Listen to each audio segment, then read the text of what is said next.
All of our notices have been duly posted and the court is duly called. Is there a motion to open court? Second. All those in favor signify by saying aye. Aye. Aye. Motion carries unanimously. Our invocation today is given by a guest of mine, Mr. Bailiff. Oh, yeah. And they even write that in bold for me, and I still forget. I just get excited to get to praying. Will the bailiff please open court? All rise. The Dallas County Commissioners Court is now in session for the month of March 2014 with the Honorable Judge Jenkins presiding. Please remain standing for invocation. And our invocation today will be given by my guest, Jessica Trudeau. She joined Family Compass in 2009 as executive director. And under her leadership, the agency has grown its ability to secure grants and other sources of funding and built out essential staff positions and grown operations to serve at-risk families by more than 40%. Jessica's invocation follows a kind of a theme this month of people who do some extraordinary things in our community to help our children. Jessica's primary responsibilities at Family Compass is leading ongoing operations and strategic direction for Family Compass, and that includes leading long-range strategic and annual planning. She is a survivor of child abuse and a courageous advocate for children, and it takes courage to tell her own story and to put that out there. But in doing that, she's able to help a lot of families. She currently addresses the issue of child abuse in several capacities in her role at Family Compass. She co-chairs the Family Violence Prevention Council and is a member of the Child Abuse Prevention Coalition. Recently, through these roles, she chaired the Elected Officials Forum on Family Violence, organized and moderated a panel on family violence at the Big Bang Conference in 2012. And she honors us today with her presence and her prayer. Thank you for coming. And I have with me Adam Kanatza he's the president of our board. On this Child Abuse Prevention Month, dear God of many names, there are no words for the depth of our love for the children of our community. I pray for them and for their protection. I surrender them into your hands. Please, dear God, send your angels to bless and surround them always. May they be protected from the darkness of our times. May they always see you at the center of their lives. May their hearts grow strong to love and serve you. I surrender, dear God, the parents of our community to you. Make them the parents you want them to be. Show them how to love most patiently, to be there for their children most fully, to understand profoundly who they are and what they mean. May their families be a blessing unto them now and forever. May our community's children learn here values and principles of love and righteousness. May they learn kindness. May they learn strength. May they learn from lessons of power that they have it and must surrender it to you, to be used for your purposes throughout their lives. For thus you shall be gladdened, and thus they shall be free, to live most fully and love most deeply. And bless and be with our commissioners as they lead and seek to protect our children. That is my wish. That is my prayer for the children, parents, and our leaders forever. Amen. Thank you.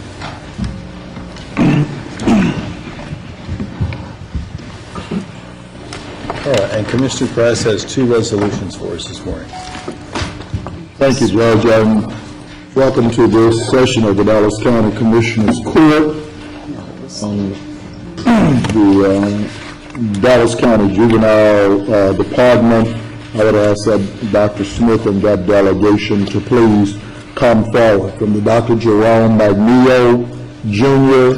Detention Center, as well as the Lyle B. Medlock Center. And kind of, while departments sometimes don't have the excuse me, the experience of knowing what the internal memos have been within the dialogue of the Commissioners Court, and we appreciate the delegation and all being here this morning.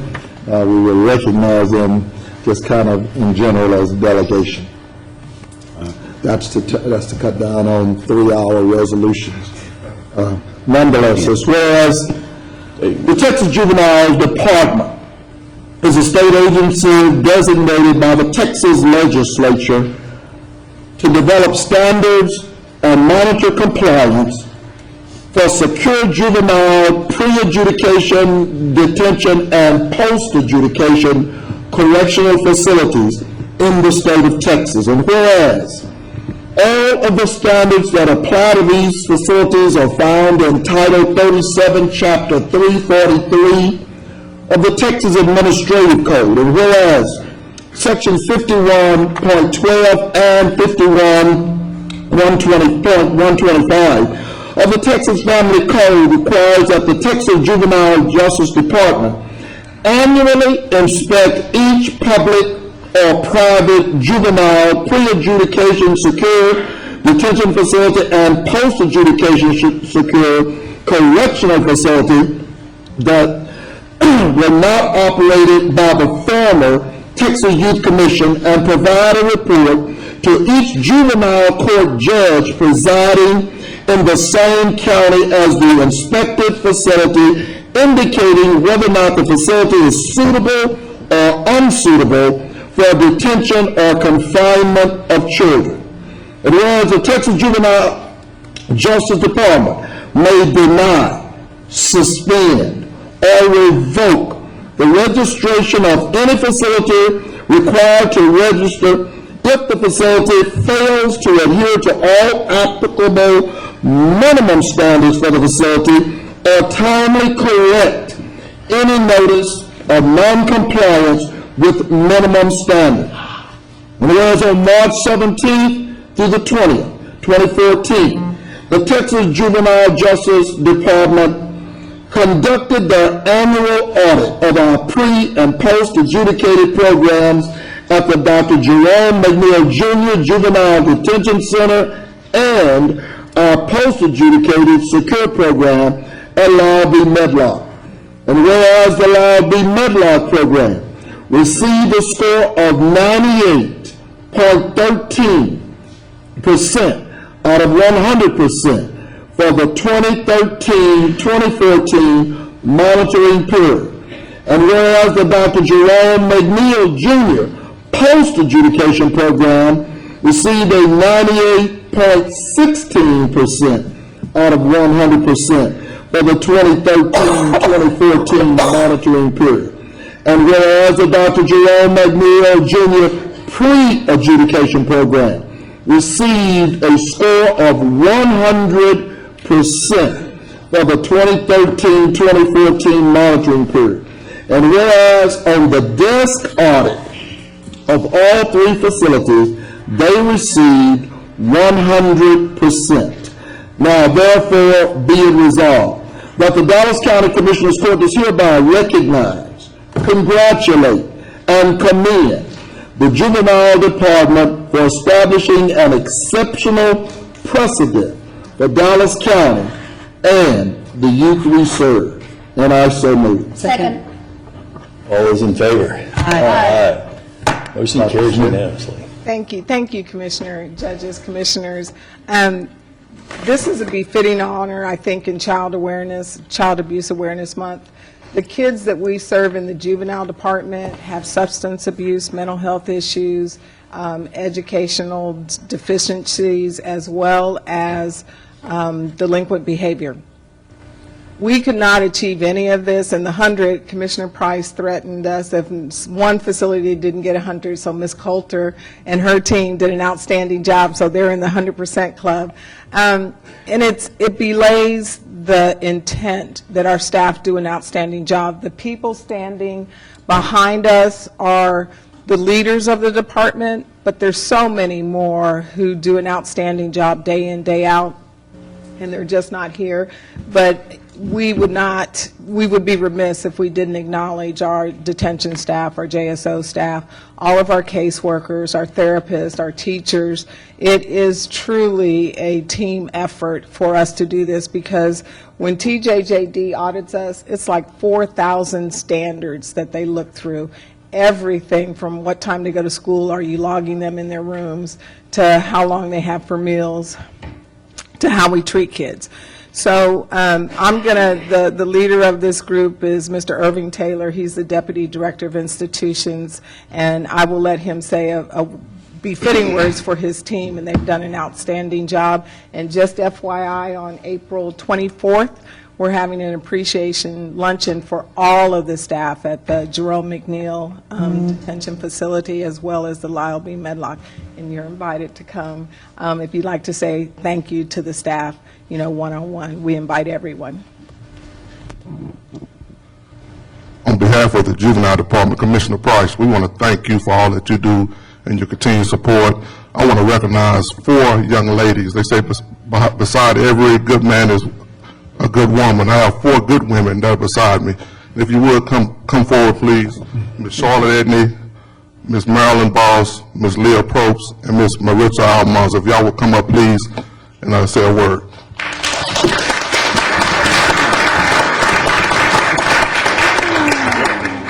My name is Charlotte Edney. I'm the superintendent for the Dr. Jerome McNeil Junior Detention Center, along with the post programs at the Dr. Jerome McNeil Junior Detention Center. I'd like to thank all the... Pull that mic back down, Ms. Edney, please. Okay. I would like to thank all of the commissioners, Judge Jenkins, and a special thanks to Commissioner Price for all your support to the department. Thank you all very much. Good morning.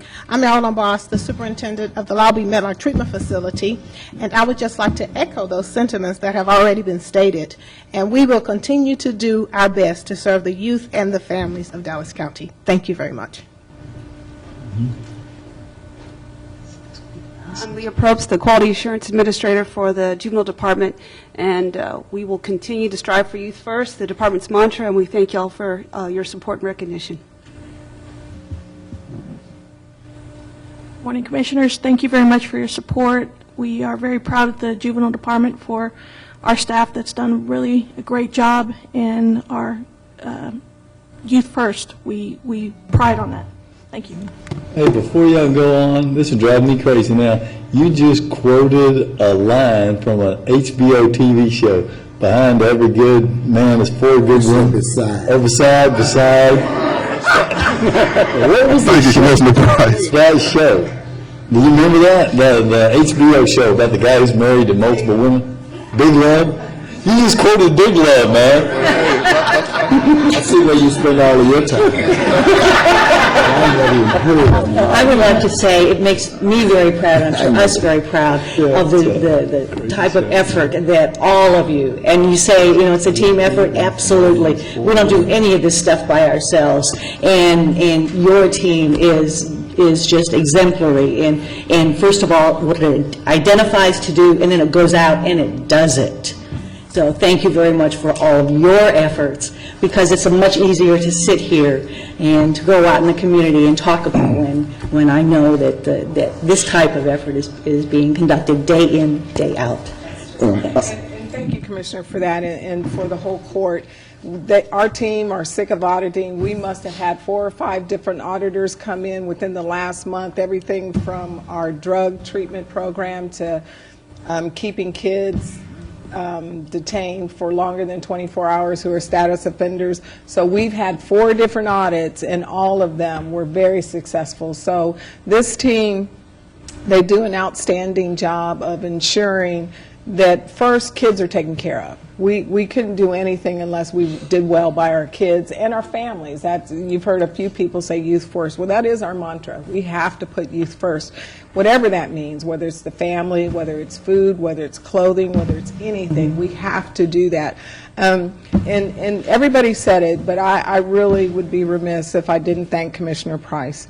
He has been a staunch supporter of this department from before we got here. He was always a staunch supporter. But whatever we need, he has ensured that we could get it done. He is just a phenomenal role model in terms of what we have to do. Judge Jenkins is great on our juvenile board, and we could not do half of what we need to do and get done. They've been very receptive, very welcome for the changes that we want to do, that are forthcoming to. So we have to thank our juvenile board. They do an outstanding job of supporting the juvenile department. So they make our job a lot easier because we're not embattled. And if it weren't for Judge Jenkins, especially for Commissioner Price, we would have a difficult road. So we have to share this praise with them. They are considered part of our team. So we thank you. Well, last thing, they said they have 4,000 that they've got to meet day in and day out. Ryan and I, and of course Mr. Taylor, I did get your response to my budget, because we're working that budget. But one of the things I appreciate about this department, they now understand in terms of not only programs, in terms of diverting our youth, but programs in the community. There's a new book out called, that's not new, it's Kids for Cash. But the fact of the matter is that the United States,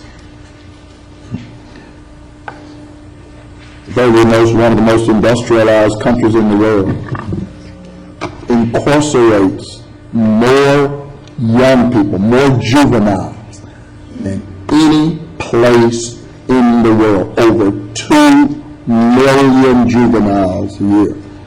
And what I appreciate about this department is that they divert we've seen their population reduce significantly. They're in the community, and they're doing family functional therapy in terms of the issues that probably gave rise to some of the challenges that they have. And so again, I appreciate not only the on-the-ground work in regards to whatever the standards are, but for their innovation in terms of understanding what's best for this community. And so, Thank you. Can we take pictures? y'all can come on and check it out, okay?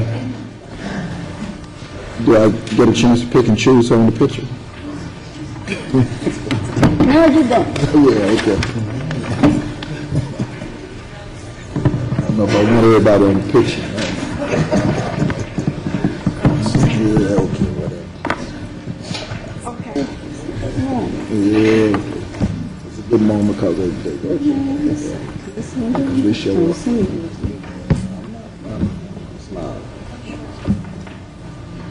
They break. Looking good, Miss Blair. They got you trying to operate a camera? Yes. It's not public work. So breaking in the picture. Get in there. Y'all done took up my 15 minutes, and the new rule is 15 minutes. Y'all done took up my 15 minutes. You took up your 15 minutes. No, but this is 2 resolutions of the month. Yeah, my 2 resolutions of the month. Yeah, change that. 2 resolutions a month. I like that. Okay. I'll put that in power. It was an emergency, you know. One to one. Mine's a little best resolution. Right. They're usually not here, see? Get on the steps. Ms. Blair is. See, that public work, this is not a public works project. The engineer takes a picture. She has to take all of the utilities down.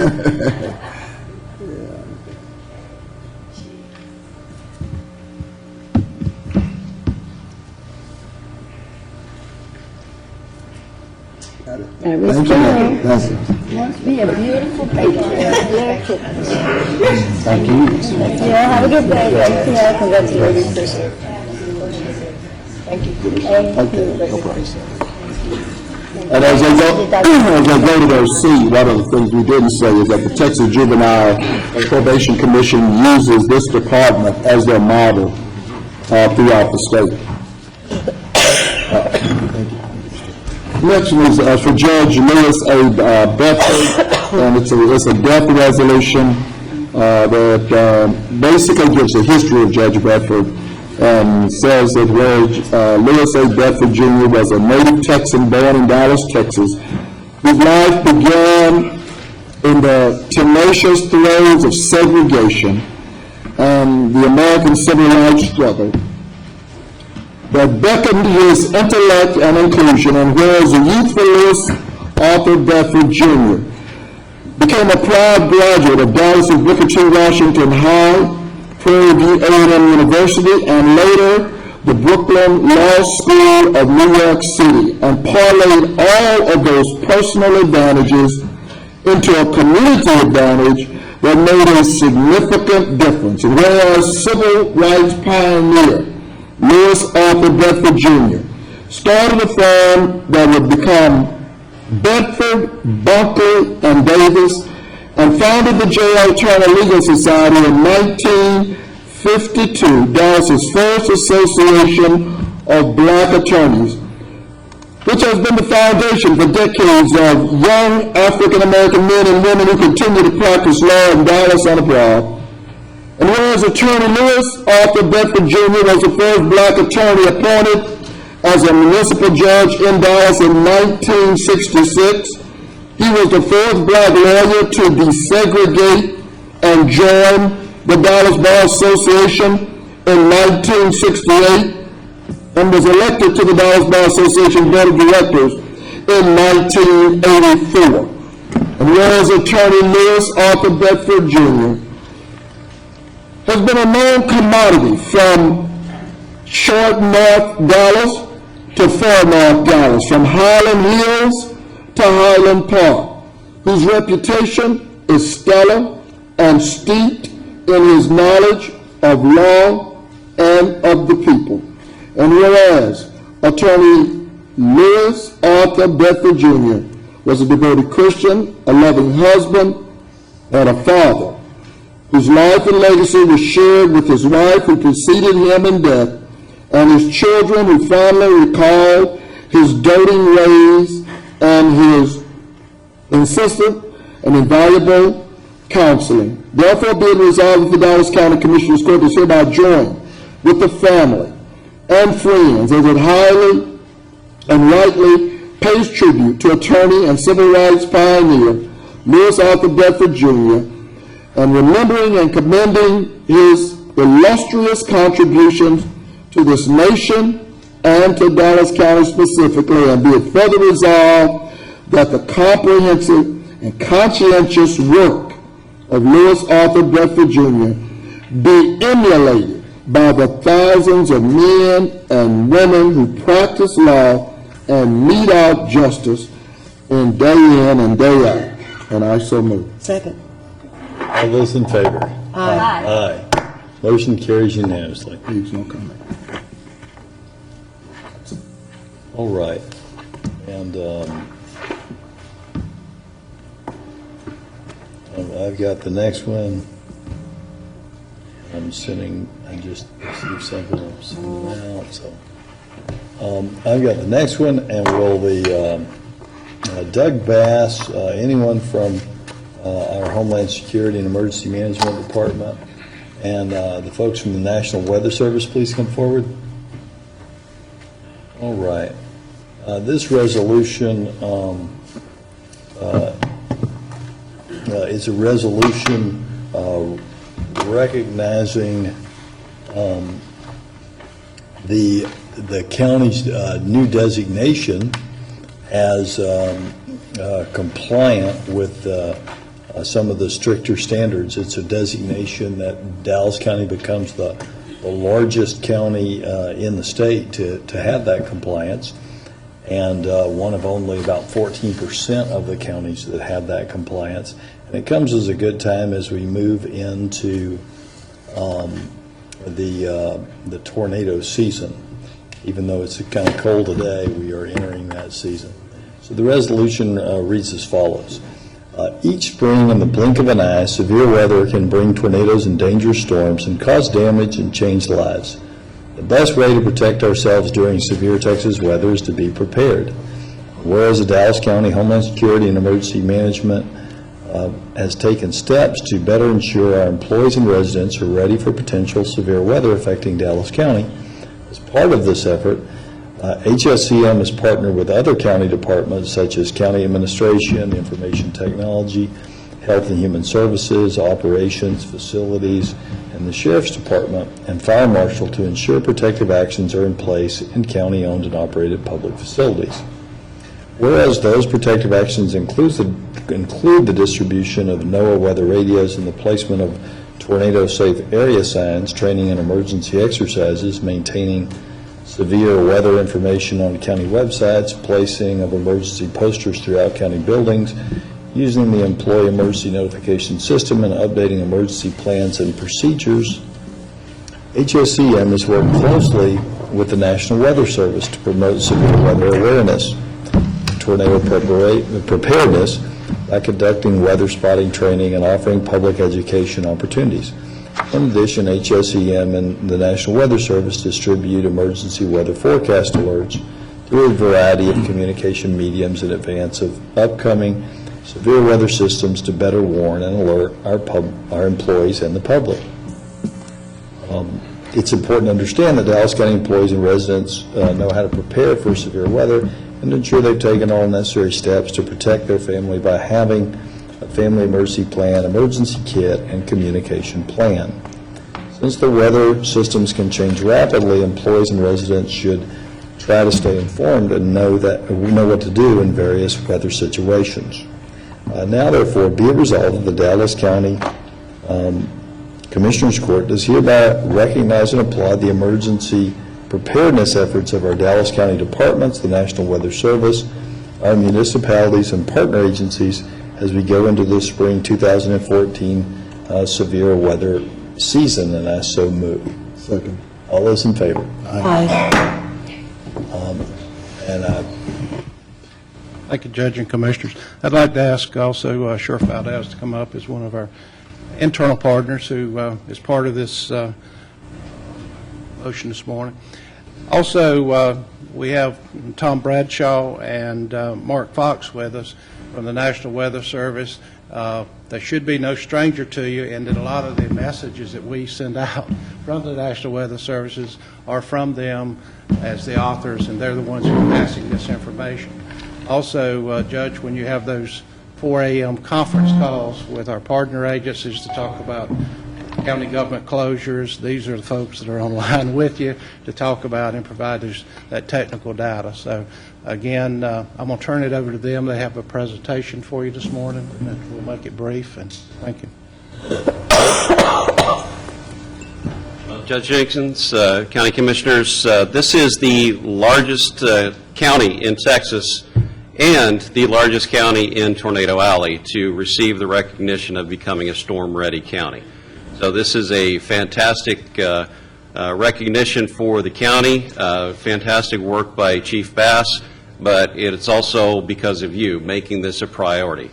I got this job in 2009. Since then, we've seen a continual effort to make severe weather preparedness not only on the government side, but all the way down to the public side, and that is all in thanks to the 5 of you, and especially you, Judge Jenkins, to make sure that this is definitely a priority for the community.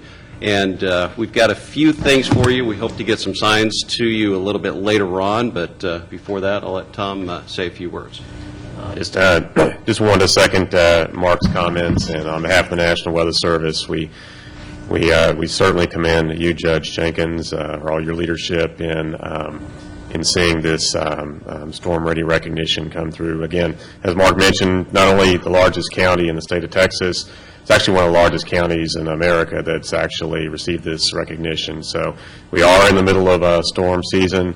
We never know when we're going to have a significant event that's going to cause people to have to take action on a very large scale, and it's really comforting. It's gratifying to know that a county this large, has itself organized to really enhance the safety of its citizens. So again, we applaud you and commend you for all your leadership and all the hard work of the Office of Homeland Security and Emergency Management here in Dallas. Thank you.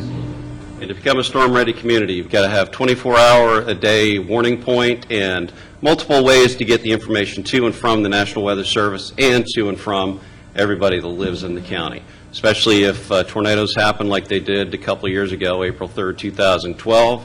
A lot of people in buildings may not know exactly what's going on outside. I think the improvements have been made with all the weather radios, the increased signage, and it's a fantastic way to get this recognition. And Judge, if I may approach, I've got just a little bit of something for you here. As long as it's not sharp and you don't throw it at me. Absolutely not. But congratulations on becoming a storm-ready county, the largest one in Tornado Alley. Cool.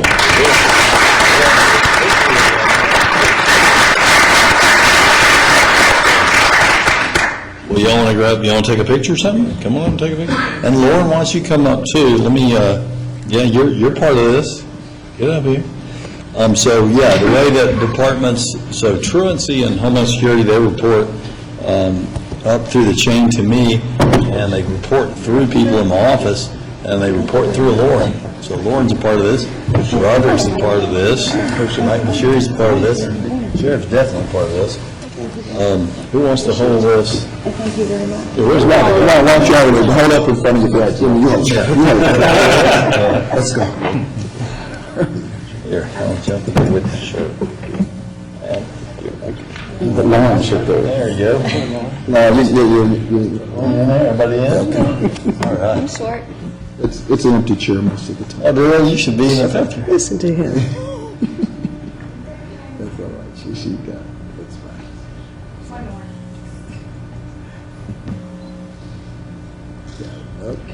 Thank you all. Thank you so much. Thank you all. And if the court would permit one small personal privilege, it's in keeping with our business, not Those pots. with our business. Sheriff, you and your team want to come forward?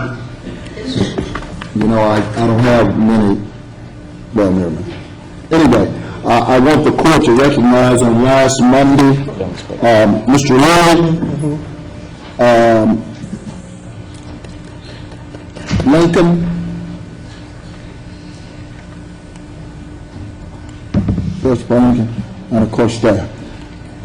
I want this court to recognize what we just did with the Texas Juvenile Probation Commission.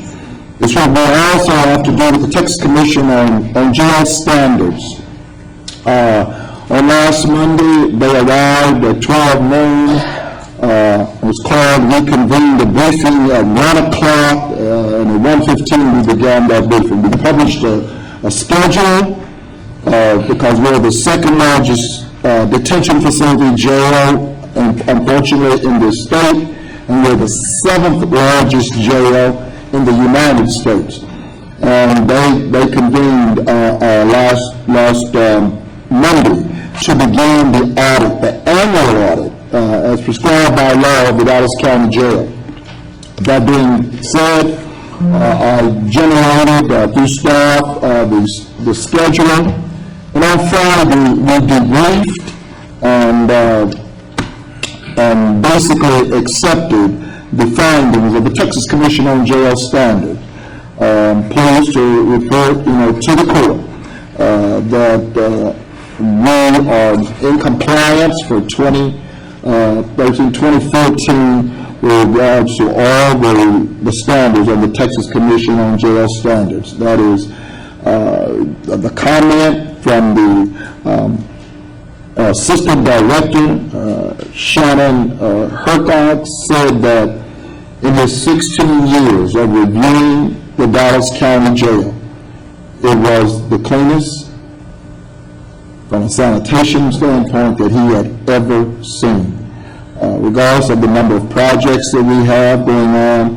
And so I just want to say to this staff, and especially to our staff, especially those individuals who meet every Monday for the last 5 years, and now every other Monday, all the projects, the the Shannon Browns of the world who continue to operate and make sure that the medical mob is, which is a 300-bed hospital, is on task and on budget, guaranteed maximum price, 38 million, be there. Anyway, to Ryan Brown, who continues to be in those meetings, to Dr. Taylor's staff, Ms. Lane, who attends those meetings, because staffing is an integral part of 1 to 48 with regards to our compliance issue. And so I just want to take this opportunity on behalf of Dallas County Commissioners Court and this county to say thank you. We know that the Texas Commission on Jail Standards has the same power and even more than the Texas Juvenile Probation Commission. They can remediate us, and as a result, they can close us down for being non-compliant. And that being the case, we would have to take those individuals and export those detainees to other facilities that have been being compliant. And so I just want to say on behalf of Dallas County and its residents, the millions of dollars we're saved, even though we spend $11 million every month. That's if we can keep the population at about 6,000. We spend $11 million a month. We serve 9.3 million meals annually. We do 1 million pounds of laundry, and all of that with a population that's larger than 80% of the cities in the state of Texas. That being said, congratulations to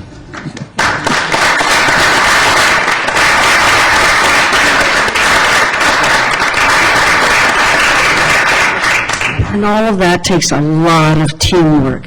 It's impossible to do it on a one base. The Commissioners Court, Parkland Jail Services, notice Parkland's not up here, but Parkland Jail Services, facilities, the administration, Shannon, as was mentioned, we can go on and on and on and on, of all the people involved. And it's amazing how people don't realize there's about 3,000 commodes, combination commode sink in the jail. If one of them does not work, we fail inspection. So it takes the cooperation of all of us. Facilities has to be right there with us. They give us 2 hours or so to get everything. If they realize that it's constant use, so something may go wrong, and they give us the opportunity to fix it. But I've often said, if the rest of the buildings in this county had to meet our standards, we'd be in excellent shape for anything, because not only does all of that have to work, everything has to be in place according to the ratio, everything else, the medical, everything has to be in place. And it only is done by teamwork. So once again, thank you very much. Commissioner Price has had this for a while, so once again, as long as I've been here, once again, thank you for giving us what we need in order to make this happen. And please forgive me, Marshall De La Santos. Yes, I recognize There's nothing that drives, Marshall, there's nothing, to just come forward, I'm going to let you speak. I'm sorry. Anyway, there's nothing that drives the standards more than those dadgum fire panels. And what we've noticed, what we've learned, lessons learned over the years, we began the inspection on the schedule with fire panels. Because if anything's going to go wrong, I don't care how much money we put in, it's going to be those dadgum fire panels. And under fire and safety, that's premier. And so, Marshall, thank you. I did get the report first day with regards to the panel. And so, thank you very much for continuing to do what you do. It is so well documented where you started 6-7 years ago, and to see where you are now and the standards that you are maintaining that are way, way, way up there. It makes, as I said before, it makes our job so much easier to know that all of you are working there and working tirelessly to make sure that, in fact, our jails are all that they can be. And so, thanks for being there, doing it, going the extra mile, and Commissioner Price for staying on top of it, too. You have all those Mondays, you all know what happens there. So it just means a lot for everybody, the residents of Dallas County and the rest of us here to see what you're doing. Thank you.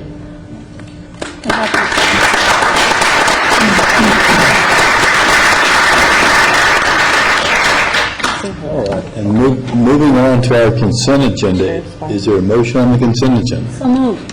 Second. All those in favor? All except 8.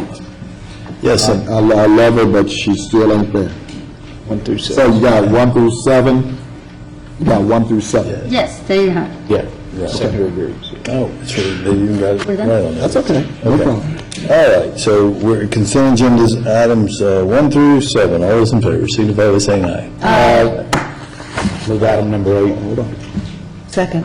Is there? There's a catch-up. Hold on. Yeah, we have to vote on the first one. Yeah. Tommy? It was, Mike moved it, or Commissioner Cantrell moved it. and- No, I moved No, it. it was- Commissioner Control second. We're ready to vote. Yeah, you're on the first one still? Yes. Okay. Now, motion to approve then. That one? And then on 8. 8, Commissioner Cantrell moved it, Commissioner Daniel seconded it.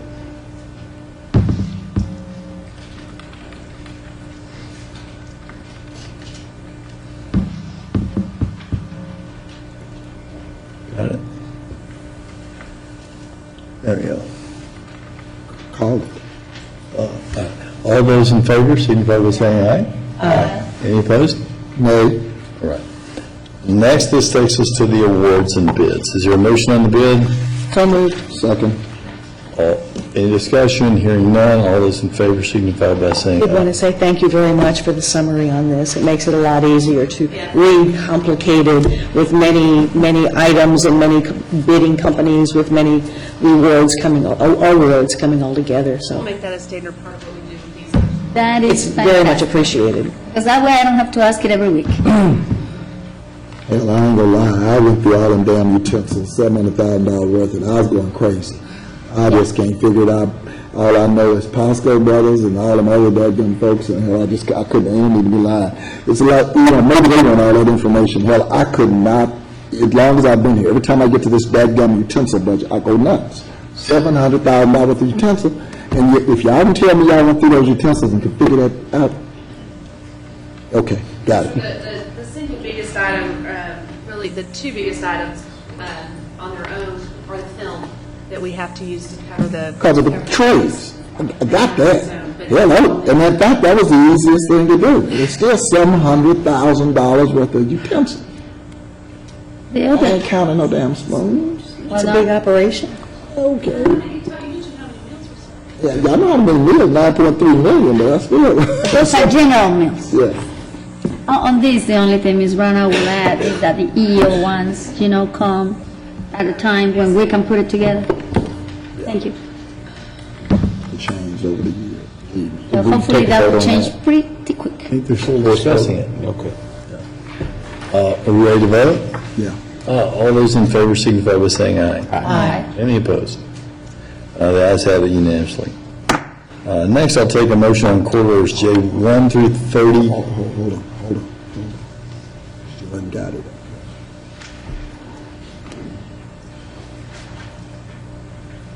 Motion passed.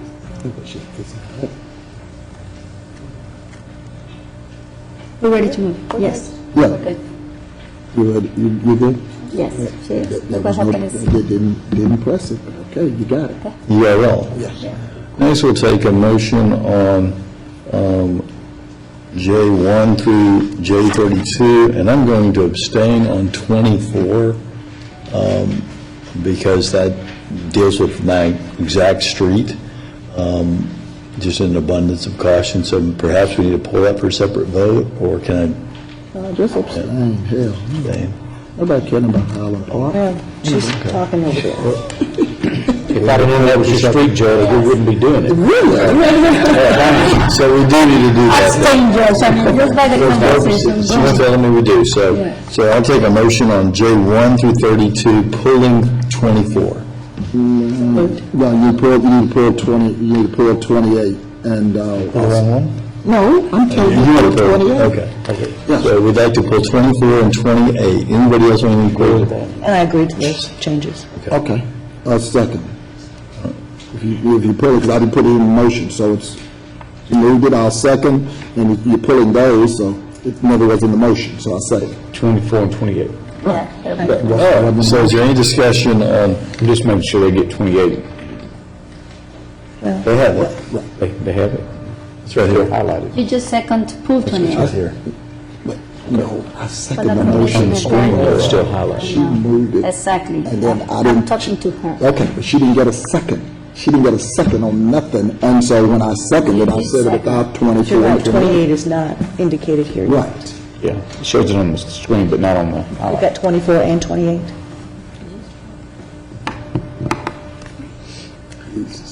Is there any discussion on the items, J, 1 through 3? Okay, let's hear the discussion. Let me just say with regards to 12, we cannot do any better. Over the last 30 years, I won't quote just in case they don't have the history, that this county has been a model for this kind of legislative liaison activity.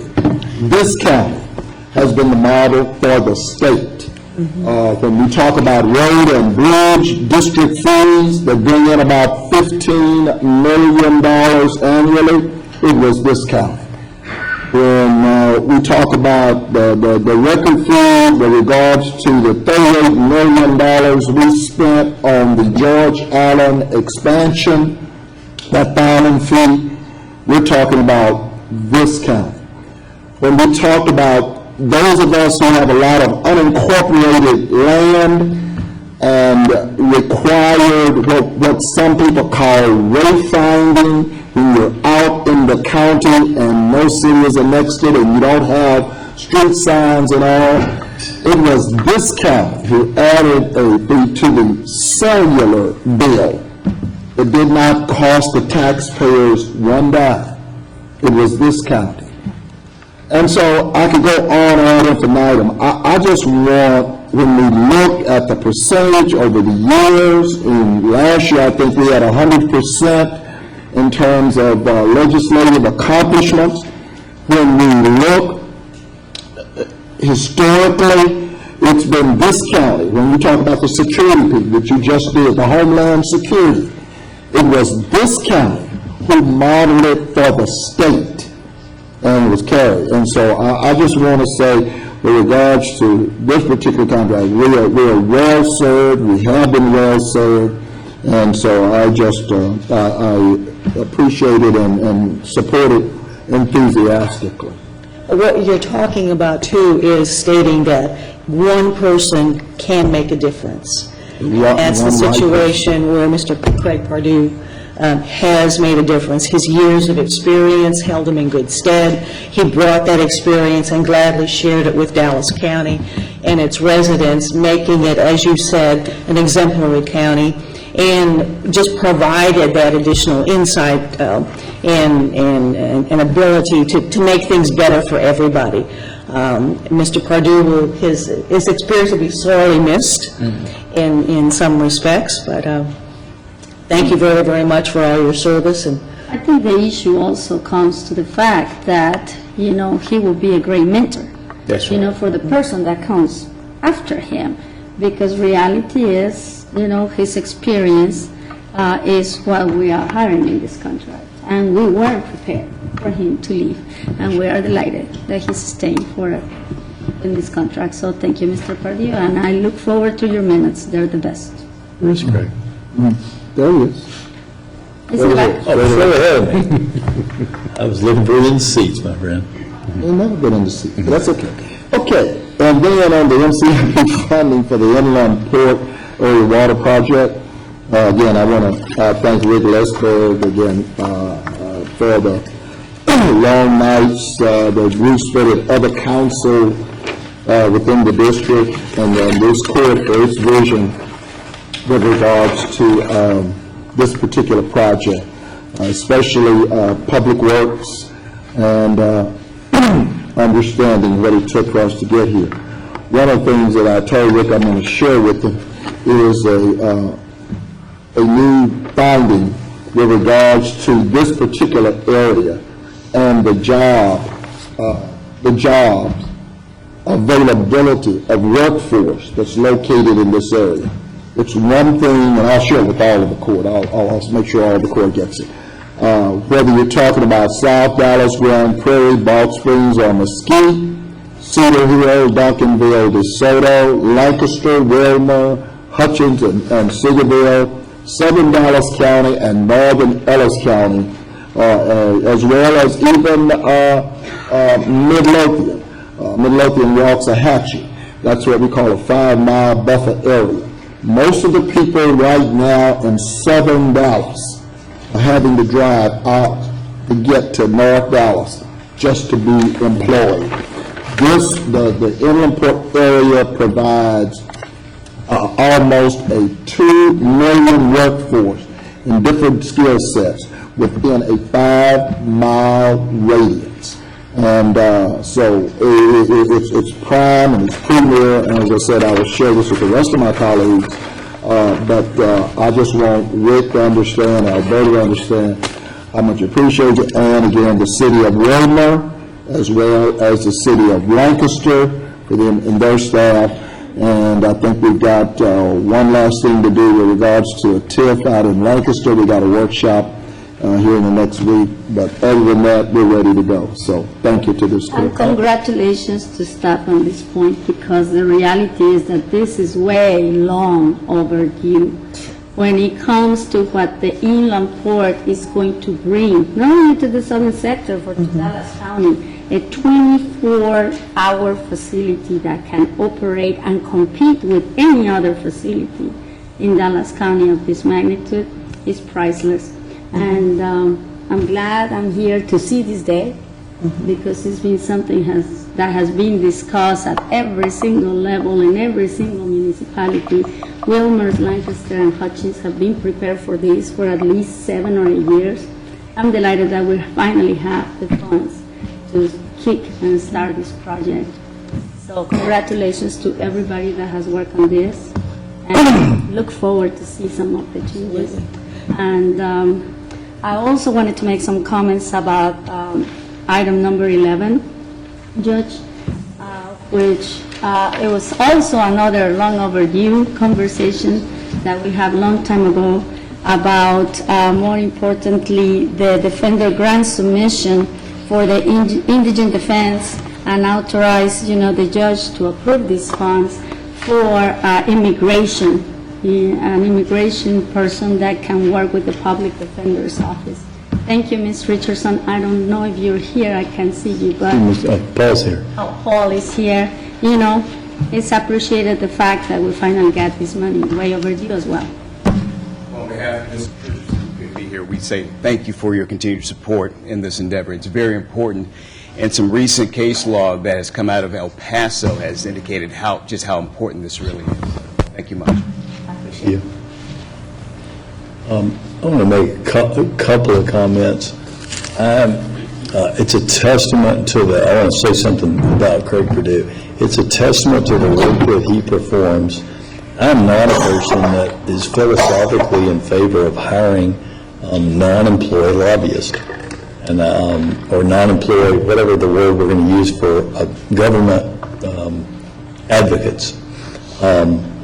But I am in favor of hiring Craig Perdue.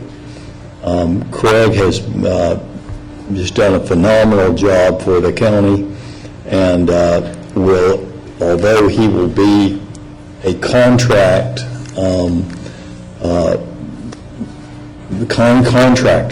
I'm confident that he'll still be an integrated member of the team. We are going to be working together on a variety of things, and I'm excited about the opportunity, especially with the uncertainty that may be taking place in the legislature, for Craig to still be there. Let me say something about the Inland Port project, too. A couple of really cool things that are just happening there. This water line is going to expedite because that's the biggest challenge we face right now. We talk a lot about Loop 9, and we talk about increasing that rail, and those have been good things. We got the rail now going between the Port of Houston and the Inland Port, and we're moving along with Loop 9. But the number one thing that would slow down the Inland Port is a lack of water. We're getting to the point where the land that's out there can't be serviced by the water because of the explosive growth. To give you an idea how explosive that growth is, in 2010, the taxable value south of I-30 was $26.9 billion, compared to $168 billion north of 30. What else is it?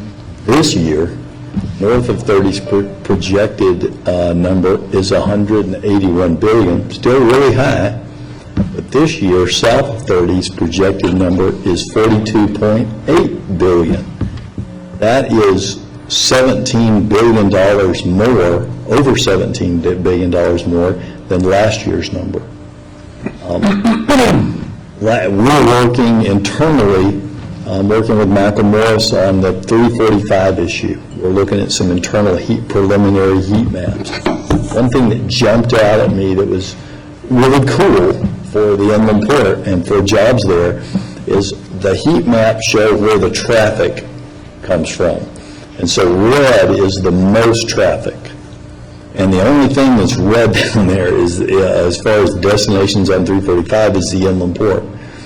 Because you're seeing a lot of trucks moving up through the Metroplex and using this little stretch of road called 345. That means there's a lot of jobs and a lot of people driving those trucks. And as Commissioner Price pointed out, right now we have a tough situation where people in South Dallas and in Southeast Dallas County must travel past downtown to the medical district and areas north of that for good-paying jobs, because we don't have a lot of good-paying. We have some, but not a lot of good-paying jobs that are close to home. The Inland Port provides the best opportunity of a generation to change that, to create those good jobs, and those are jobs with benefits. And when we're able to lay manufacturing on top of that, which we will be able to do at some point in the next 2 years, we will get one of these manufacturing contracts that we keep trying for. When we're able to do that, and when that begins to spur manufacturing to go on top of all those logistics plants down there, you'll see that tax value rise, which is good for everybody in the county, exponentially from what it's already doing. But most importantly, you'll see some great jobs created for the people in Southeast Dallas County that can have benefits and pay, in the mid to upper 20s with manufacturing. So it's a great thing. I appreciate everybody's work on it. I appreciate the staff's work. The sooner we get that water line built, the better. Call the question. All right, question has been called. All those in favor signify by saying aye. Aye. Aye. Any opposed? Hearing none, motion carries unanimously. Move court order number 24. I'll second. Any discussion? All those in favor signify by saying aye. Aye. And show me as abstaining from the court order. This takes us to court order number 28. So moved. Second. All right, it's been moved. Marvin, second, you want to catch up? No. What? Yeah, we voted already. Did we? Yeah, we voted. Okay. Yeah. All right. Go ahead. Okay, got a motion, sir. My problem is this brings the sheriff's staff to 9. 2 are presently vacant, and we're talking about adding 2 more. I told the court that one of the things that concerns me, I saw, is Mr. Angby's not here. I guess he's left. Oh, there he is. I see him. Yeah, okay. I've already been contacted by a number of individuals. I think this is just a dangerous precedent for the court. This has not been vetted by staff. just given the court's commentary, this, if a department head or an elected official knows what's best, given this precedent, they'll just approve what they need. And that's basically what we're saying with regards to these positions. Usually, we vet that through staff. Staff gives us some kind of validation as to whether or not, yea or nay, and then, of course, from a policy standpoint, the court drives it. But once we open this up, we open it up to everybody. And I think that's just a dangerous precedent. And so, for that reason, I will not be supporting. All right, any further discussion? Call the question. Hearing none, all those in favor signify by saying aye. Aye. Any opposed? Nay. All right, the ayes have it. Show Commissioner Price voting nay. I believe this takes us to our briefing session. Mr. Martin, can you get us started for our briefing session? Oh, I'm sorry, I forgot the time, I knew I had something. We got time-sensitive court orders. Is there a motion on K1 through 4, the time-sensitive court orders? We got an important road deal on it. I'll second. I did get the K4 explanation from the department with regards to Social Security. So I will second. All right, any further discussion? Call the question then. All those in favor signify by saying aye. Aye. Any opposed? The ayes have it unanimously. All right, and now this takes us to our briefing session. Mr. Martin, will you take us to the briefing session, please? Morning, Judge Commissioners. Your first item on the budget recommends a double fill for the associate judge position for the 303rd Family Court. Item 2 recommends submission of the VISTA project application to the Center for National Community Service for 3 VISTA volunteers. Whoa. I didn't pull it because I wanted to get the information, get the questions from the court members and bring those back, Get all my questions stuff. back. I thought it was going to be cool. All of my stuff's upstairs. He originally, Judge originally asked for it to be pulled, but he wanted to put it back on so we can get the questions from the court members and then answer the Get the questions. questions. So I guess the first question, Judge, have you already filed an application? I believe that they have filed an application. Right, without the court's approval? Well, I was not aware that the application of the protocol for that, but I have seen numerous applications filed before bringing those to court. I would have preferred that the staff had brought it to the court first. I agree with you there. Did you file it, Darryl? I didn't file. No, it was filed through the judge's office. But wait. But tell me what applications have been filed that. Periodically, there are grant applications. Because of the deadlines, we're not able to brief them to Commissioners Court before the filing deadline. And so there are applications that we allow. New applications, or these are continuing sales? Continuation in new. It depends, it happens on occasion, and then we brief at the first opportunity. And of course, we always advise the department that the Commissioners Court will have to approve this before that we'll accept the grant, because typically there is that period of time from application to when the actual grant award comes in. And so there is that additional time that gives us that window. Well, I generated emails to you with regards to this, matter, and I don't think I've received it. I sent them to Mr. Martin for all of us, just following the procedure that we decided we were going to follow with copy to Mr. Brown. So I thought that we have agreed that that was going to be the protocol we will follow. So you all should have my questions already. I do have Commissioner Garcia's questions, and she and I spoke last night. Let me give you a little bit of background on this. I don't want Ryan too much in the crosshairs on this. On November 21st, we had our Dallas County Day of Service, and the regional administrator for the agency came down and spent the day with me, and on that day said that they'd like for us to consider applying for a VISTA grant, rather, explain what the program was, and explained that it was a very short time turnaround. And so, working with Parkland Hospital, I see Angela here today, and in consultation with Federal Health and Human Services, my staff went through the process of finding out exactly what was felt like it would be the most beneficial, and file that application.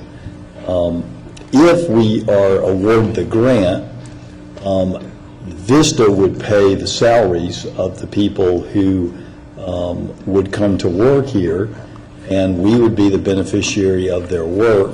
There'd be a small stipend that we could choose to pay them, as well as mileage and some other things that Ryan has put in the budget.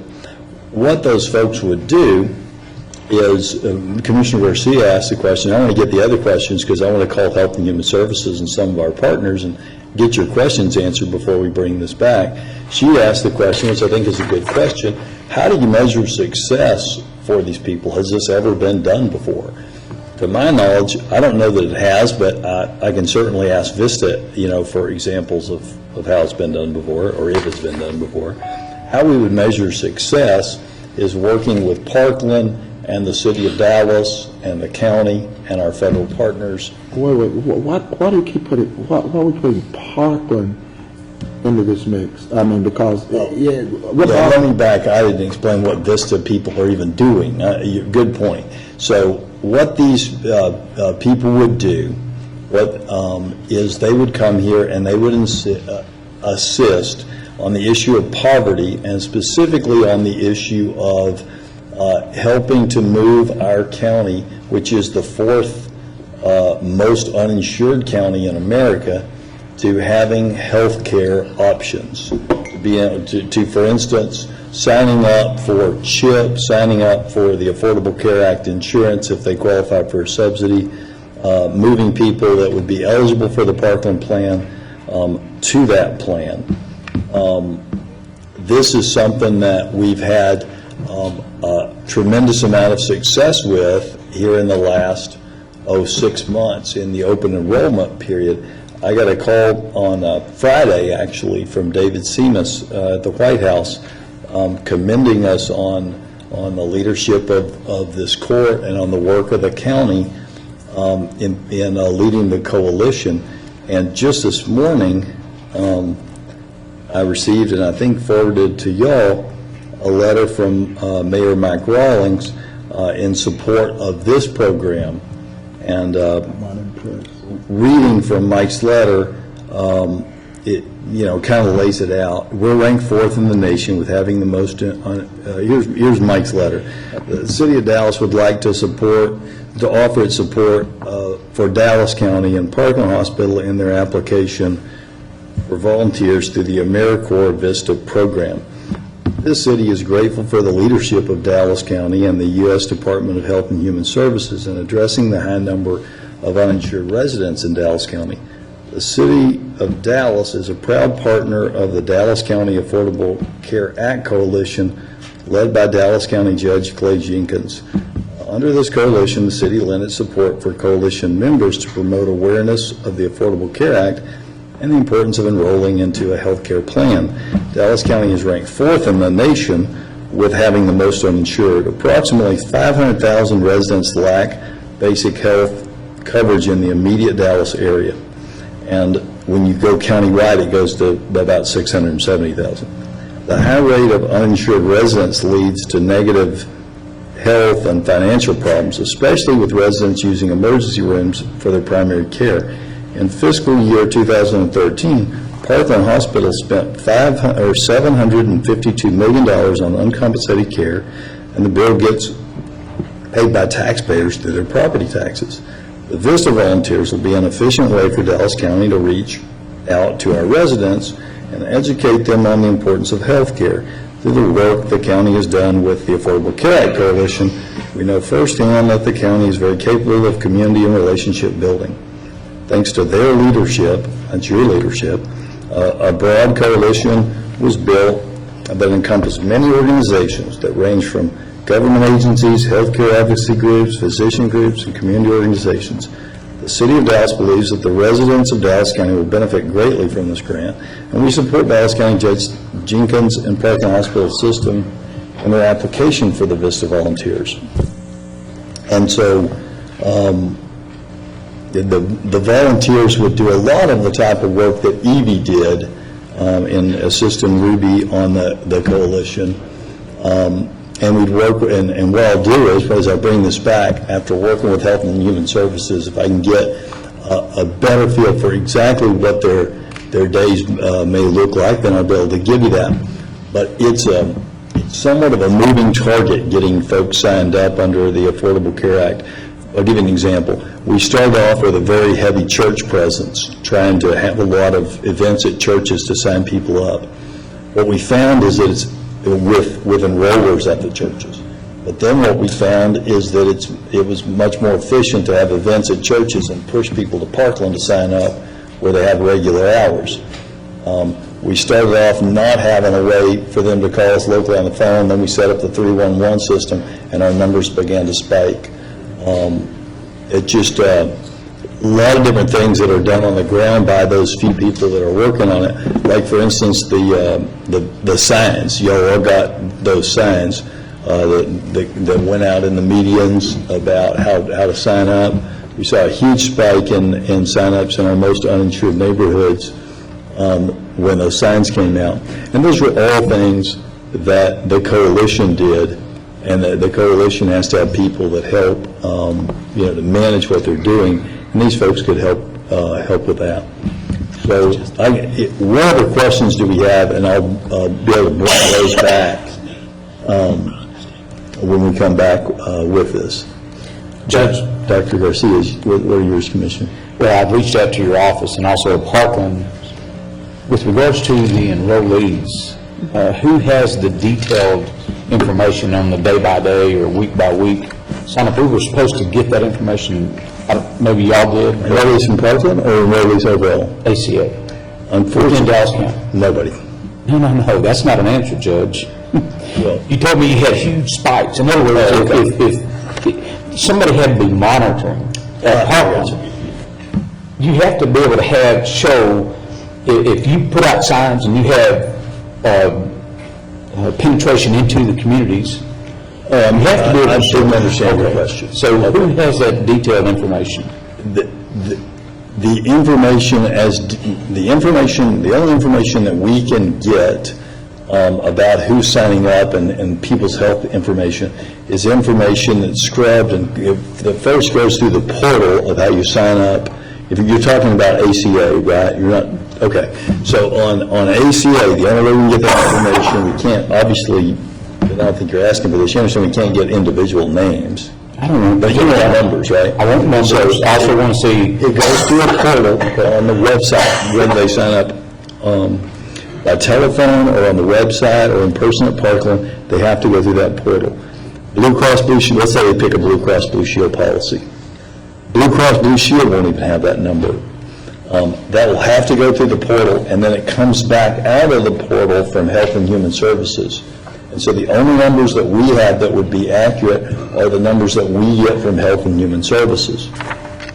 And so, so what are those numbers, Judge? How many were signed up through the enrollment period here in Dallas County? In Dallas County, we still don't have those numbers. What we got with the ACA coalition was the Dallas County, or the Dallas-Fort Worth MSA, basically the COG area. Okay. And we watched that area. Now, we'll get those numbers, and I hope to get them perhaps next week. I'm hoping we'll actually get Dallas County numbers. It sounded like to me David Seamus has those numbers because in the call he said he was particularly impressed with the way that Dallas County closed. Okay. Give me an example of spike. Your numbers spiked when you put out the flyers and that. So did you go from 15 people enrolling in a day to 100 people enrolling in a day? give me a ballpark, give me some numbers. I haven't seen any numbers, and that's, Sure. The released numbers, which are quite old now, they're, what are they, February, Ruby? And I don't remember what they were. Do you remember what the released numbers were? Well, I think you just asked, did you ever publish them? Did you publish have they them? been published? No, the numbers have not been published. Health and Human Services is expected to do that and to release those publicly. Well, you just said they're old numbers, so. Oh, the old numbers, Were the old numbers published? yes. Do you remember what they were? I'm sorry? There were numbers released by, for the state, and they're not from you now. They're not broken down to Dallas County? Correct. Okay. So out of the 506,000 people allegedly that aren't covered, we don't know how many got enrolled out of Dallas County. I don't have any public numbers that I can share with you until Health and Human Services releases. You did a resolution last week talking about what a success the enrollment was. I'm just asking, show me the success. And as soon as Health and Human Services releases me to do that, I will do that. So you do have the numbers? I don't have the numbers in any way that I can. I don't have the numbers for Dallas County, one, and what numbers I do have, to the extent that I have anything, I don't have anything that you don't have that's not embargoed by Health and Human Services. But I think what you're saying is that you have the numbers. No, I Health don't and have Human them. Services numbers. I have some numbers. Authorized I have some numbers for them for an area broader than Dallas County, for the MSA. for the MSA, yeah. Okay. And those are not allowed to be released at this time. Is that what you're saying? But, well, first of all, the numbers that I have would be outdated anyway, but they're not my numbers, so as soon as, and I believe those will be released soon. Okay, but you're saying the enrollment was just an overall success in Dallas County.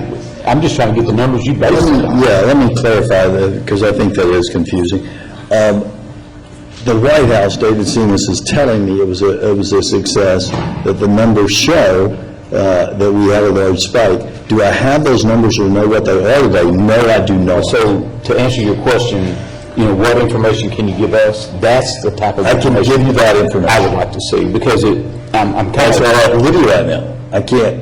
I can give you that I was told by Health and Human Services and the White House that the numbers have spiked. But they didn't tell me what the numbers are because it's embargoed information. That seems to be the same problem that everybody's having. We can't get numbers. Right. But I'm not, let me clarify this. I don't have secret numbers, okay, that I know but nobody else knows, okay? No, but the resolution last week was, it was a resounding success.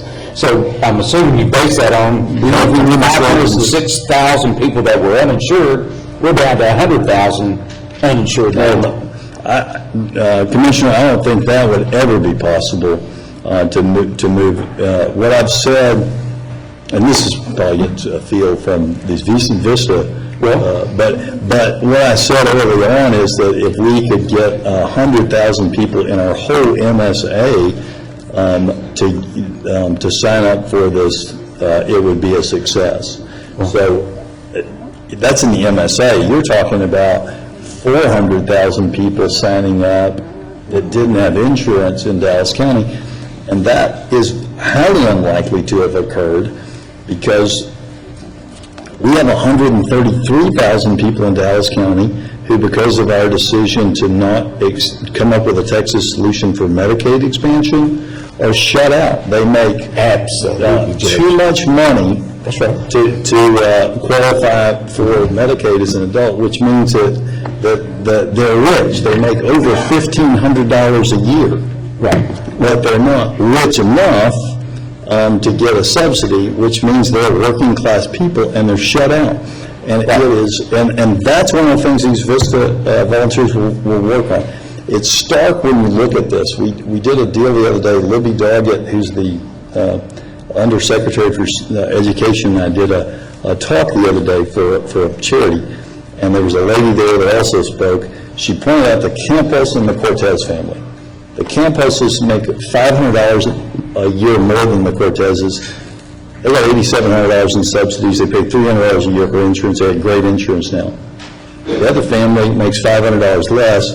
They have no insurance because it would cost them $9,100 to insure their family, and the family makes about $20,000 a year. So there's no way that the numbers went from 5 to 1.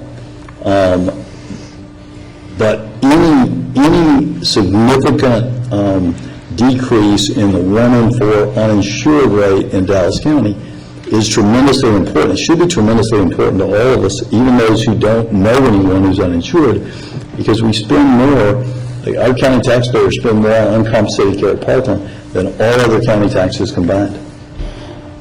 Judge, I appreciate, well, let's just take your 133,000 individuals, because that was a good shift away from the 506,000 that you state in your concept paper outline. It's a 9-page concept paper outline that we should have received about this program to start with.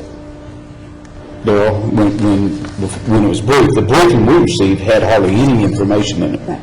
We should have received the concept paper that was turned in. There's nothing on the website of AmeriCorps. I tried to find some information about Right. this, and I couldn't find any. Well, but to answer your question, Judge, let me address the 133,000 individuals, because, that is the population that's uncovered, because the state hasn't expanded Medicaid. The state has allocated $58.5 million towards Medicaid, though, for the 2014-15 budget. But if you wanted to use your influence to really do something with the White House, you ought to be talking vouchers or something like that, or helping the state be able to amend their plan to where the big rub right now is the state's not going to expand Medicaid because it will obligate the state further down the road. And if the federal government pulls back their money, then the state's left holding the bag. And they're the bad guys if they reduce it. Why not use your considerable influence at the White House to draw down that money and use it as vouchers and insure these people? Well, Commissioner Cantrell, last year this court passed a resolution to come up with a Texas solution to accept Medicaid expansion. Since that time, the Texas Association of Business, the Regional Chamber of Commerce for Dallas, and most recently the Citizens Council has joined in saying that is the right approach, and they support that approach. That approach that Representative Zerwas, a member of your party, and I have been working on for 2 years is the approach that we have gone to the White House with. And in meeting with the top officials in the White House, we secured their agreements because the state was insistent on copays, for reasonable copays for people, and a whole host of other things that the state wanted. But what I don't want to be combative with you, but I would turn it around the other way and say, I am, and the business community is, and the hospital community is, and the faith leaders in this county are working both sides to try to find a way to insure 133,000 people who currently are uninsured. I'd like everyone, you included, to join with us, and I'd like to come up with a bipartisan solution that we could work on, because this is a red state, and it needs to be a bipartisan solution. Now, I don't get too far afield of okay, Vista people will do that. I just addressed 133. Yeah. Now let's go back to the 506,543 individuals. Those are the ones that I'm talking about.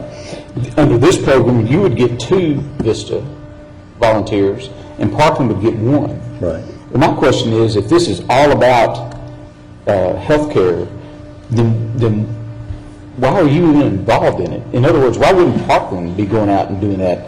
It appears to me that they pretty much have done everything that these Vista volunteers are going to do. Well, now what you're doing is you're splitting command, you're split oversight. You're going to have 1 person located out at the Southwest Clinic. You're going to have 2 people located here. And then you're splitting it all up. And then they're supposed to coordinate and everything's supposed to jive together. Well, that doesn't even make sense. They asked me to take the Vista volunteers, and I asked. Who asked? Who's they? They asked me to make, what's the name of this agency? The Community, whatever AmeriCorps' agency name is, to consider applying for the grant. And I asked that we work with Parkland.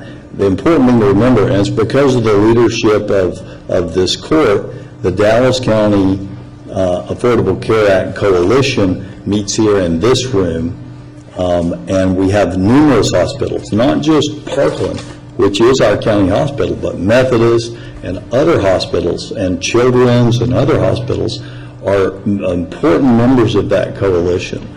And so it's important to remember that we didn't, I think the Vista grant's great, and I'm excited about the opportunity to get the free help, but we didn't seek out the Vista conversation.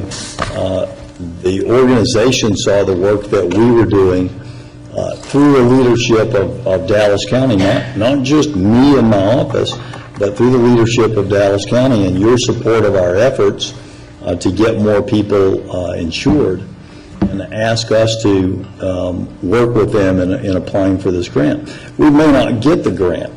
If we get the grant, what would it take for the grant to amount to paying for itself? Well, you'd need to sign up approximately 1.3 people over the period of that grant, since you're going to be responsible at a maximum for $4,000-something, who would have gone to Parkland for their health care, but now have insurance, and you'll break even. Judge, is it not tax dollars that are going to pay for this anyway? It may be federal taxes, but it's still tax dollars that are paying for these individuals, so that's very insincere. Well, on what you're trying to point out, because there's one person. But I do have another question. These individuals could go to Cincinnati and do this for other people's constituents, but your uninsured constituents need help too.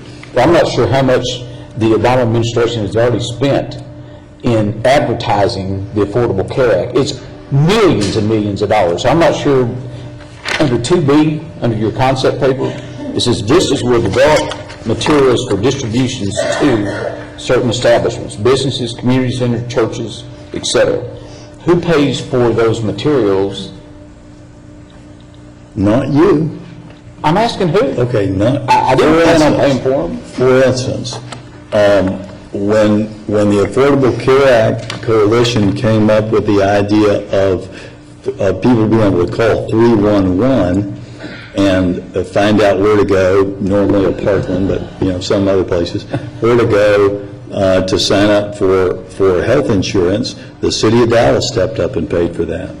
When we had the idea of using West Nile virus type signs to tell people during the big push in our most uninsured neighborhoods that this was an opportunity to perhaps change the dynamic of their financial and health future, Be Covered, a 501c3, stepped up and paid for that. But it requires coordination amongst all of us. Children's doesn't want to duplicate what Parkland does. The city doesn't want to duplicate what the county does. The county doesn't want to duplicate what the Greater Dallas Planning Council or the city does. So it requires coordination and teamwork. And the Vista volunteers would be able to add to that coordination and teamwork, which ultimately, Commissioner Cantrell, regardless of what you think about President Obama, it is in your best interest as a citizen. Where did that come from, Judge? Obamacare. Okay. Whatever you feel about, I'd be objecting for non-responsive. Who's paying for the brochures? That's all I'm asking. Conversation going on. Well, there's no request. What's the question? So I'm asking, who's going to be paying for that? I thought he could answer it. If he can't, bring it back. I'm okay. Why don't we, I thought it was going to be pulled because, again, I generated some questions to Ryan as well. Well, and what I would like is to get, can we do this? Questions like, if a brochure is needed 6 months into the Vista, who would pay for it. It would be a third-party payer, but I couldn't tell you what the brochure is going to look like or who's going to pay for it. I'm not asking for that, Judge, I'm going strictly off of your concept. Third parties. Okay, but it doesn't say that, that's all I was asking. Can we do this? Third parties. Excuse me, let's just fully generate the questions, do them. and Yes, then- answer them Okay, and bring it back. Because I'm telling you, we've talked for forever, and we really haven't answered. I think Commissioner Price has a great idea. Could we get those questions in writing through Darrell, and I'll get a copy, and we will check, Parkland and I and the city will check, and get you the answers to your questions. And that's what we should do every single time before bringing a briefing. Mr. Martin, if there's questions that any of the core members have, I think the person bringing this should have the opportunity to go and find those questions, so we don't put more work on you either, and bring it back when everybody has, their questions answered. Thank you.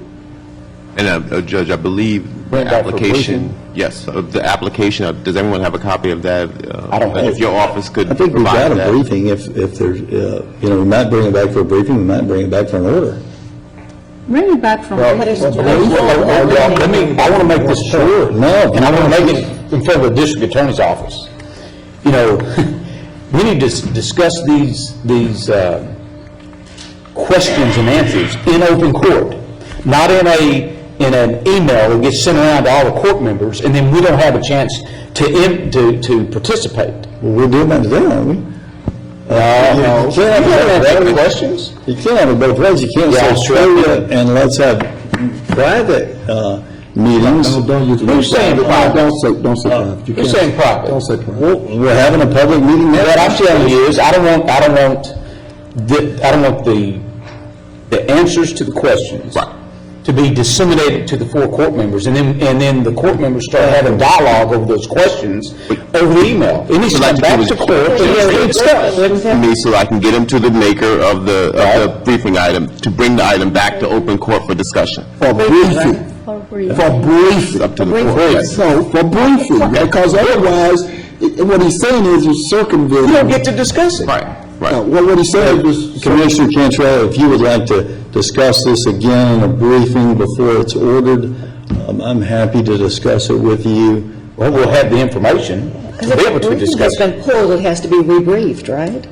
Well, it wasn't pulled, because I thought this would be a good opportunity to hear what these questions were. Well, but if we don't have the answers, Judge, that is. And the answers could lead to more So, questions. Part of this, what I'm proposing here is that we all submit our questions. Right. Yeah, you answer those questions, we bring it back for briefing, and then we can discuss if those questions were acceptable, and then we know if we move to, make a court order. Is that agreeable to everybody? Absolutely. I think so too.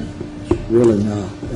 That's usually, that's the process, and therefore we don't get tied under open meeting. I will get Commissioner Cantrell's questions and Commissioner Price's questions from Mr. Brown, shoot them to the judge, and we'll bring this back for And you have mine. discussion. I The might judge send already you a had few more yours, after today, but. There may be more questions. and there may be more questions. Yeah, and can we get the questions, say, by Friday, so that I'll get all the questions, and then I'll reach out to all of our partners to get those answered for you? Perfect, thank you. Thank you. And I just want to caution the court, every time I hear Parkland's name, I've talked before about operationally, and I don't know if this has any impact on operations, but every time we pull Parkland into this equation, because I'm looking at their budget, and we've talked about it in regards to this new operations coming forward, 600,000 new square feet, and everybody keeps talking about what is the operational impact. I don't care if it's one employee or 50. We keep bringing Parkland into the equation, so I just want to make sure that it's not going to have any operational impact on Parkland's budget. Because They're going to be supervising. and so I'm just saying, what we need to understand is if we want to make a decision for us in the court, that's fine. But I don't want to be making it for them, because that's a different budget. Okay, got it.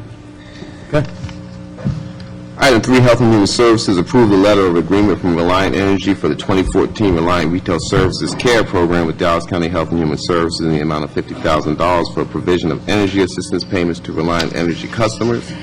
Item 4, approve the request of Dallas County Health and Human Services for the addition of 1 new program manager position and the deletion of the Assistant Director Grant Compliance position, and authorize Human Resource Civil Service Department to classify the position. Item 5, approve Department of State Health Services contract TVPC Federal. Item 6, approve the amendment of the 2014 TACA Targeted Low Income Weatherization Program contract to revise the number of required weatherization units to 255. Item 7, approve... And this was a reduction, and thank you for the answer. It's less money, but Mr. Losbury is pretty much the same distribution. Pretty close. There's some minor differences, but not material. Yeah. Thank you. Item 7, approve Amendment 1 to the DOE Weatherization Assistance Program contract with the Texas Department of Housing and Community Affairs. Item 8, approve Amendment 1 to the DOE Weatherization Assistance Program contract with the Texas Department of Housing and Community Affairs. Operations, number 9, approve the attached in-building service enhancement MetroCell agreement with AT&T for the Parkland Medmar construction at Lou Sterrett Complex. And Dr. Garcia, you had your question? Yeah, I have my questions answered. Thank you very much. Item 10, approve the AT&T ILEC tariff network agreement and authorize county judge to sign that agreement. Item 11, planning and development, recommend approval of the proposed fiscal year 2014 CDBG objectives, allocation, application, and project review process.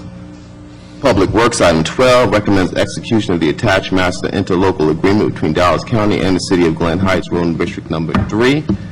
Item 13, authorize Public Works Department to proceed with negotiations with 2 highest-ranked firms, Lamb Star Engineering and Lena T. Ramey Associates, for a fair and reasonable fee for each item of work for equipment listed as subsurface utility engineering services. Item 14, waive Dallas County Code Subdivision 2, resale to public jurisdiction, Section 62-94, payment to county, except the city's offer to purchase the taxable code property located at 2614. I don't have the rest of that address. Warren, in Dallas, Texas. For the market value specified in the judgment of $3,900 with pro rata amount to be distributed to the county after payment of court costs. Purchasing, item 15, recognize and authorize the attached list to be representative of the furniture and equipment to be sold, and authorize all county documents and inventories to reflect accordingly. Item 16, approve and authorize the release of the attached request for proposals for beverage, snack, and food vending services by the purchasing departments according to local government code. And tax assessor collector, for the next few items, authorize Dallas County tax assessor collector to enter into updated contract for tax collection services with the town of Sunnyvale and the cities of Wilmer, Glen Heights, DeSoto, Cockrell Hill, and Lancaster. And Judge, that concludes your briefing agenda, and you have no speakers listed today. Hallelujah. All right. All right, we will recess in a moment for our closed session to consider items as provided by Chapter 551 of the Government Code. Any action required in the closed session will take place in a subsequent open session. We'll begin the closed session momentarily.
Ready?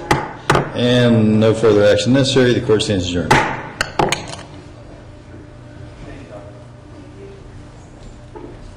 Okay.